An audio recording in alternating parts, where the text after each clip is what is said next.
Hi guys, we're on day 15 now of having puppy fur with us, so we're into the third week, and what we're going to do is work on a little bit more progress with the sit. So what we've established so far is the behaviour. We've not got it perfect yet, so we've established that she knows that I want her to put a bum on the ground and look at me. So we've got that behaviour and we've repeated it over and over and over again, and we're getting it at meal times and loads of different times throughout the day. The next thing for me to do is to associate a sound with that. So I have two sounds. I have a long blow of the whistle and I have the word sit. So we're going to start associating the word sit with that command. So what we're going to do, she's never heard that sound before, and although we call it a word, it's not a word to a dog. A dog doesn't have a vocabulary, it's just a sound. So the dog's never heard that sound before. What we're going to do, if I walk around after the dog saying sit, sit, sit, sit, it's just going to be nothing, it's going to be noise. What we've got to do is wait for the dog to give us that behaviour that we want, and the second it does it, then we're going to give it the sound. So eventually the dog learns to associate the behaviour with the sound. So we're not going to tell it to sit before it has sat, we're basically going to tell it what it has just done. So it learns to associate the sound and the action that it's just done. So what I'm going to do is put her down. She's used to following me around, she's used to giving me eye contact now. I'm going to try and encourage that. I'm going to try and get her to sit. Without food at the moment, I don't want to get in the habit of always rewarding with food, because what a dog will start doing is looking at you to see if you've got any food.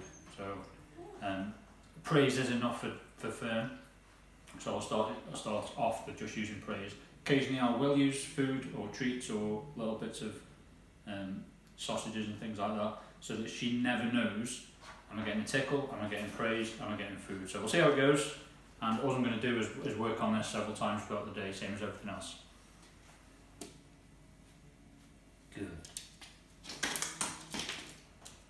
Sit. Good girl, good girl.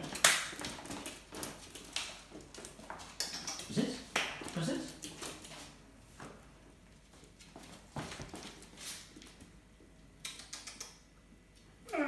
Sit. Good girl, good girl. Sit. Good girl, good girl. Sit. Good girl, good girl. What I'm trying to do as well, every time she sits in front of me, sit. Good girl. I step away, and that, using my body language, makes her get up and move. Then I step back, and that pulls her towards me, because what I want her to do is be sitting in front of me. Then, woo! Good girl.